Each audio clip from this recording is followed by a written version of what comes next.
5월 현재 예산 심사의 가장 큰 쟁점은 의왕문화예술회관 건립 예산입니다. 공사비는 총 156억 5천이며 도비는 20억 원, 시비는 136억 5천 들어갑니다. 이 중 우리시의 비상금 통합재정 안정화기금이 90억 원 들어갑니다. 이 문제로 5월 8일 어제 김성재 시장은 기자회견을 통해 시의회가 공약사업이라고 발목을 잡는다며 강력 드라이브를 걸기도 했습니다. 저는 한마디로 건립해야 하며 할 수밖에 없다. 다만 문제는 짚고 해결하고 넘어가야 한다입니다. 의왕문화예술회관 건립에 대한 쟁점과 저의 생각을 정리해봤습니다. 안녕하세요. 박현호 의원입니다. 5월 9일 새벽 3시에 출근해서 영상을 찍습니다. 쟁점은 크게 두 가지입니다. 첫째, 우리 시의 비상적금, 통합재정안정화기금, 재정안정화계정을 써도 되는가? 둘째, 시공사의 채권이 압류되는데 제대로 될 것인가? 입니다. 통합재정안정화기금, 재정안정화계정이란 무엇일까요? 쉽게 말해 우리 시의 비상용 적금입니다. 예상보다 세금이 안 거치거나 코로나19처럼 큰 위기가 벌어졌을 때 사용하는 기금입니다. 하지만 자세한 사용처는 조례로 정하게 되어 있고 현재 의왕시 조례상 문화예술회관 건립 같은 대규모 사업에도 사용이 가능하긴 합니다. 실제로 의왕시는 작년 말 세수 부족을 이유로 3차 추가 경정 예산 당시 재정 안정화 계정에서 50억 원을 꺼내 쓴 적이 있습니다. 다른 지자체의 경우 신청사 건립 등 큰 돈이 필요할 때 사용하기도 하며 조례로 세수가 줄어드는 등 비상시에만 사용이 가능하도록 막아놓은 곳도 있습니다. 결론적으로 법적 문제는 없으나 비상금을 지금 꺼내 써도 되겠는지의 문제입니다. 의왕시의 재정안정화기금 정립은 사실 충분한 편은 맞습니다. 국민권익위원회에서는 2023년 10월 권고안을 통해 재정안정화계정 적립기준을 제시하였습니다. 적립기준 중 하나로 순세계 잉여금, 쉽게 말해 남은 돈의 10% 이상을 적립하라는 기준이 있습니다.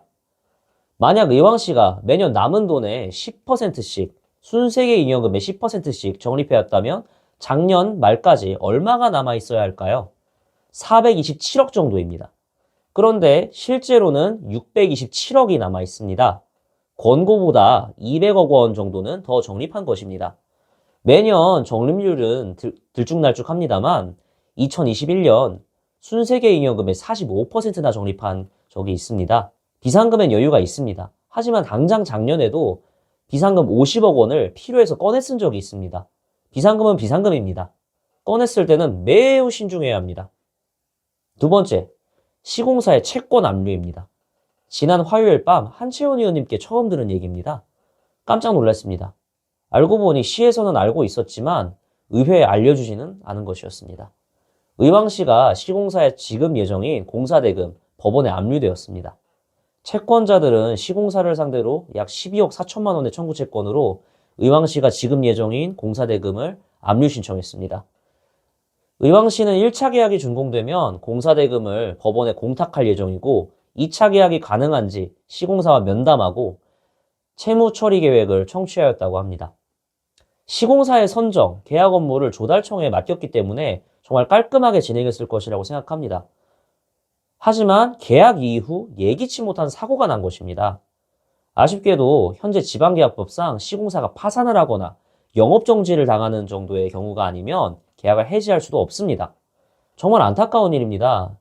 예산을 통과시킨다 하더라도 시공사에 지급될 돈이 우선 압류되어 버리니 공사가 어떻게 진행될지 걱정이 이만저만이 아닙니다. 아마 시장님께서 가장 걱정이 크실 겁니다. 의왕문화예술회관 건립해야 하는 사업 맞습니다. 2002년에 최초 기본계획이 수립됐고 2011년까지만 해도 2013년 준공 예정이었던 사업입니다. 역대 의왕시장들이 한마음 한뜻으로 추진했던 공약사업이라기보다는 오래된 시민 수건 사업입니다. 하지만 의원 입장에서는 어떻게 해야 사업을 제대로 추진할지 고민이 많이 됩니다. 저는 다음과 같은 대안을 제시합니다. 첫째, 앞으로는 별도의 공유재산관리기금을 만들어 대규모 건축 재원을 모아둡시다. 재정안정화기금은 비상금입니다. 정말 갑작스럽게 써야 할 때가 찾아옵니다. 공유재산법상에 지자체장은 공유재산관리기금을 설치할 수 있다고 되어 있습니다.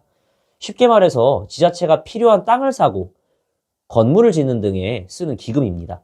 만약 이번에 재정안정화기금으로 문화예술회관을 짓게 된다 하더라도 비상금으로 큰 사업을 하는 전례를 남기는 것은 좋은 일이 아닙니다.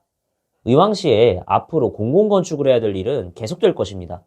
미리 저축을 하는 것이 맞아 보입니다. 둘째, 차수로 나눌 수 있는 만큼 나눠서 예산을 승인하는 것이 맞다고 봅니다.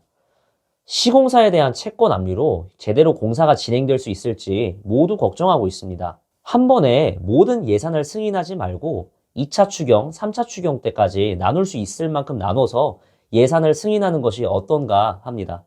단 공사에 지연이 없도록 충분한 예산은 편성해 줘야 될 것입니다. 예산 액수가 줄어드니 당장 재정안정화기금을 크게 쓰지 않아도 돼서 우려가 좀 줄어들 것 같습니다. 저는 앞으로 동료 의원님들과 머리를 맞대고 예산 심사에 최선을 다할 것입니다. 특히 시민 수건 사업인 문화예술회관이 제대로 건립되도록 최선을 다할 것입니다. 감사합니다.